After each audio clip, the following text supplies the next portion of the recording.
Matric board की तैयारी करने वाले मेरे जांबाज सिपाहियों, आप सभी को आज के इस ग्राफ के वीडियो में शानदार स्वागत है। जैसा कि आपको पता है, ग्राफ एक इम्पॉर्टेंट लेसन है आपके लिए और इससे संबंधित कई सारे कॉन्सेप्ट आपसे पूछे जाते हैं। 4 से 5 नंबर पक्का होता है लगभग, आप अगर इससे कॉन्सेप्ट विकसित करते हैं, क्योंकि 3 से 4 नंबर का तो आपको बनाने के लिए ही आ जाता है ग्राफ, और 2 से 3 नंबर आपको उससे संबंधित क्वेश्चन पूछ लिए जाते हैं। आइए हम आज प्रतिच्छेदी ग्राफ, जैसा कि आपको स्क्रीन पर दिख रहा है, ये ग्राफ कैसा कहलाता है? प्रतिच्छेदी या प्रतिच्छेदी। अब प्रतिच्छेदी क्यों कहते हैं, इसके पीछे आप खुद ही रीजन देख लीजिए कि भाई प्रतिच्छेदी इसका नाम क्यों है ना। प्रतिच्छेदी इसलिए कि एक ग्राफ की लाइन ऐसे और दूसरी ग्राफ की लाइन ऐसे गई, तो जब लाइनें एक दूसरे को ऐसे करके काटेगी तो प्रतिच्छेदी तो कहलाएगा ही कहलाएगा। अब बात रही कि हम इस ग्राफ को डन कैसे करेंगे, कैसे बनाते हैं। देखिए बस 2 इक्वेशन हमें मिलना चाहिए, जैसा कि यहाँ पर भी दिख रहा है, हमें 2 इक्वेशन दिया है। एक दिया x - 2y बराबर 0, आपको शायद ना दिख रहा हो, यहाँ पर देखिए। और एक इक्वेशन दिया हुआ है 3x + 4y बराबर कितना है? 20। ध्यान से समझिए, ठीक है। तो 2 चीज़ें दी हुई। अब इन दोनों से आपको करना क्या है कि समीकरण बना देना, मतलब एक ऐसा, मतलब x का वैल्यू निकाल लो जिसमें हम आसानी से इजीली वैल्यू डाल सकें। तो जैसा कि आपको दिखेगा यहाँ पर, पहला वाले से, पहला समीकरण से अगर हम चलेंगे तो x - 2y बराबर लिख दिया है 0। तो आप 2y को राइट करोगे, x बराबर क्या हो जाएगा बॉस? x बराबर 2y उधर जाएगा तो 2y डायरेक्ट हो गई, यानी x बराबर 2y हमारा एक वैल्यू आ रहा है। अर्थात अगर हम y का वैल्यू यहाँ पर कुछ रखेंगे तो उस हिसाब से वैल्यू आते जाएगा।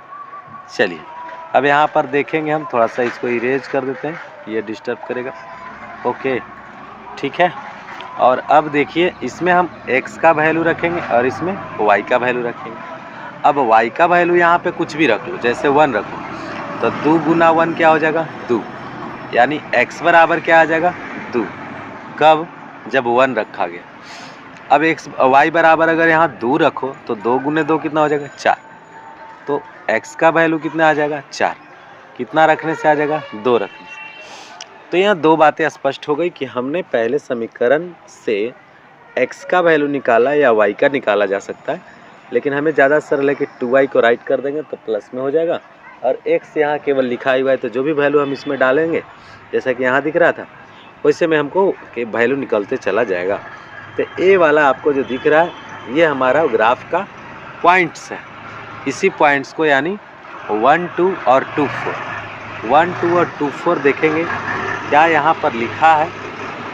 एक ग्राफ में हम देखेंगे तो यहाँ पर देखिए ज़रा सा ध्यान से, इसमें क्या किया है कि y बराबर ही निकाला। जैसे x - 2y बराबर जो था, तो इसमें क्या किया है कि इस 2y को राइट किया, तो x बराबर कितना हो गया? 2y, है ना। और 2 को इधर करोगे तो x बटा में 2 हो जाएगा कि नहीं। यहाँ अगर हम केवल y निकालना चाहें तो y बराबर फाइनल क्या लिखना पड़ेगा? x बटा में 2, ये आ जाएगा, यहाँ इस जगह पर आएगा, तो x बटा में 2। अब इस हिसाब से y बराबर क्या निकल के आ गया? x बटा में 2। तो अब क्या होगा कि x का वैल्यू आप डालते जाएंगे और y का वैल्यू निकलता जाएगा। तो एक ग्राफ से हमने ये चीज़ें फाइंड आउट करी। कैसे किया, फिर से हम दिखा देते हैं। x - 2y बराबर है 0, तो x बराबर कितना हुआ? 2y। अब इस 2 को इधर कर दो तो x बटा 2 हुआ, और इधर क्या रहा? y, अर्थात y बराबर x बटा 2, जैसा कि यहाँ दिख रहा है। अब क्या किया कि x के जगह पर 0 रख दिए, तो x के जगह पर 0 रखिएगा तो 0 बटा में 2, तो 0 बटा में 2 होता क्या? 0। तो फाइनली y में भी 0 आ गया। और अगर हम यहाँ 2 रखते हैं, यानी x ऊपर है तो 2 ऊपर, और नीचे 2 तो है ही यहाँ, तो 2 से 2 कट गया 1, अर्थात यहाँ 1। फाइनली हमने एक समीकरण से हमने बॉक्स में वैल्यू निकालना सीख लिया। अब दूसरे ग्राफ की बात है कि दूसरा जो हमारा इक्वेशन है वो क्या है। तो दूसरा इक्वेशन है 3x + 4y बराबर 20। 3x प्लस 4y बराबर 20। गुड। अब क्या करो बॉस, इस 3x को राइट कर लो। ठीक है, तो 3x को राइट करोगे तो यहाँ पर बचेगा क्या, 4x बराबर 20 माइनस 3x। अब क्या करोगे, x निकाल, सॉरी यहाँ तो y है ना, इसको y कहेंगे, दिस इज y। चलिए इसको मिटा देता हूँ और यहाँ पर हमारा क्या रहा है, y रहा है। अब 3x को हमने राइट साइड भेज दिया। गुड। अब चलिए थोड़ा सा इसे मिटा दूँ, साफ दिखेगा। ओके।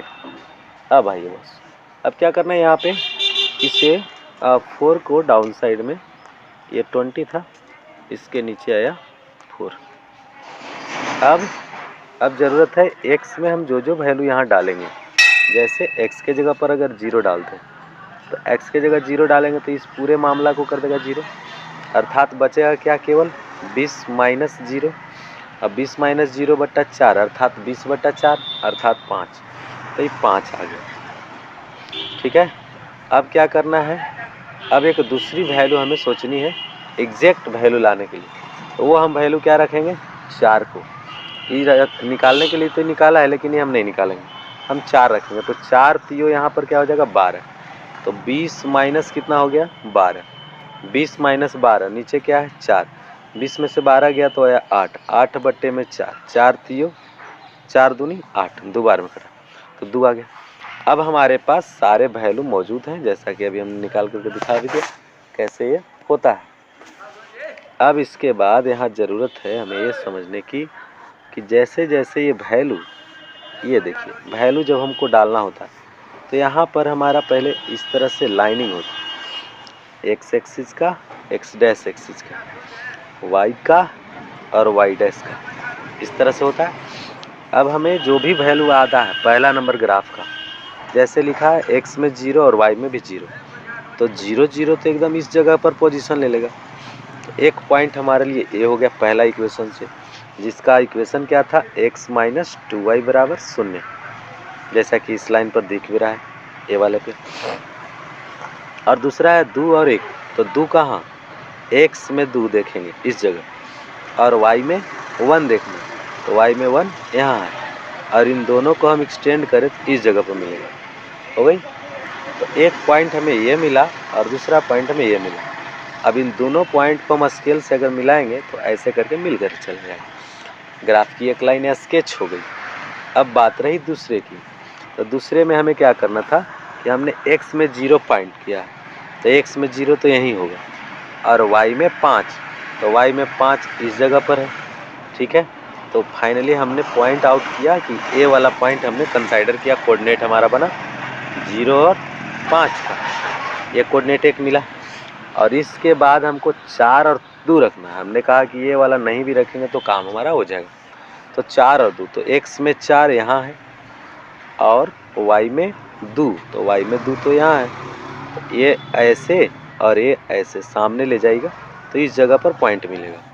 एक पॉइंट ये हो गई, एक पॉइंट ये हो गई, इसको पकड़ के ऐसे करके मिला देंगे तो ग्राफ की लाइन एक ऐसे चली जाएगी, और एक ग्राफ की लाइन ऐसे गई थी, तो एक ग्राफ का लाइन ऐसे गया वैसे गया, तो जब इस तरह से गया तो कोई एक पॉइंट मिला कॉमन, वही पॉइंट क्या कहलाया, प्रतिच्छेदी कहलाया। क्या कहलाया बस, प्रतिच्छेदी कहलाया। तो आशा करता हूँ कि ये बातें पूरी तरह से अट गया होगा आपके दिमाग में प्रतिच्छेदी समीकरण के लिए। प्रतिच्छेदी ग्राफ कैसे होता है, प्रतिच्छेदी जो ग्राफ होता है एक तरह से उसके एक हल निकलते हैं, एक हल। अब एक हल निकलेगा क्या, एक हल पक्का निकलेगा। और ये भी बात बता दे रहा हूँ, केवल प्रतिच्छेदी ग्राफ से ही हम एक्स वाई का मान निकाल पाते हैं, बाकी में एक में तो है कि होता ही नहीं है। जैसे समपाती में एक दूसरे पर चला जाएगा तो अनंत हल हो गया, और दूसरे में क्या है कि ऐसे करके समांतर रूप से चला गया तो उसमें भी नहीं होता है। तो केवल प्रतिच्छेदी ग्राफ में ही जो ऐसे वैल्यू निकल पाती है। तो ये जो यहाँ दिख रहा है तीर का निशान, इससे आप इधर की ओर देख लो और इससे नीचे की ओर देख लो। तो आप इधर की ओर देखेंगे तो यहाँ पर 2 मिलेगा और यहाँ पर 4 मिलेगा, 2 और 4, 2 को चीज़ मिल रही है। तो 2 और 4 जो हमें मिल रहा है, एक 2 को और एक 4 को, ये 2 ही हमारे पास क्या हो गए, ग्राफ के हल कहलाए। तो हम ग्राफ का हल क्या कहेंगे, ग्राफ का हल क्या है, 4 2, x का वैल्यू 4 और y का वैल्यू 2। तो फाइनली इस प्रकार से हमने ग्राफीय विधि से हल करना सीख लिया है। आज का वीडियो आज कैसा रहा कमेंट करके ज़रूर बताइए, हमें उससे पता चलता है कि आपको कितना नॉलेज मिल रहा है। Thanks a lot for watching my video.